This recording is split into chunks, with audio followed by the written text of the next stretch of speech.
16वीं शताब्दी का मध्यकाल।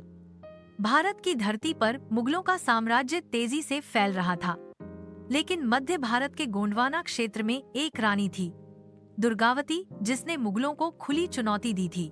रानी दुर्गावती का जन्म 5 अक्टूबर 1224 को हुआ था।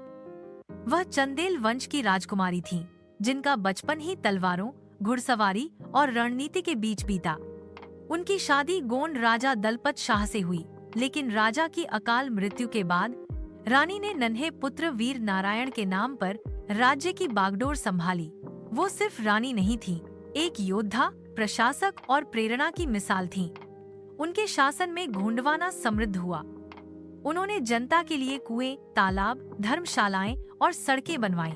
लेकिन 1064 में मुगल साम्राज्य के सेनापति असफ खान ने रानी के राज्य पर हमला किया।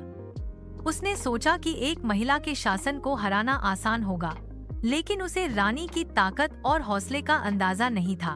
रानी ने अपनी सेना को तैयार किया।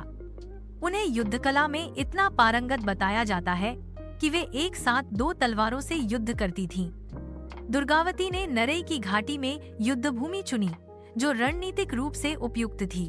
3 दिनों तक रानी की सेना ने मुगलों का डटकर सामना किया। असफ खान की विशाल सेना और तोपों के सामने गोंडों की सेना संख्या में कम थी, पर हौसले में नहीं। तीसरे दिन युद्ध इतना भीषण हो गया कि रानी घायल हो गईं। उनके सिर में तीर लगा। सेनापति ने उन्हें पीछे हटने का आग्रह किया, लेकिन रानी ने कहा, रानी पीछे नहीं हटती, या तो विजय या वीरगति।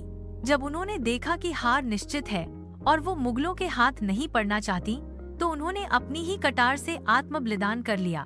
उनकी वीरता की गूंज पूरे भारत में सुनाई दी। मुगल इतिहासकारों ने भी उनकी बहादुरी को सलाम किया। आज भी जब वीरता की बात होती है, रानी दुर्गावती का नाम गर्व से लिया जाता है। लाइक, शेयर और सब्सक्राइब करें ऐसी और ऐतिहासिक कहानियों के लिए।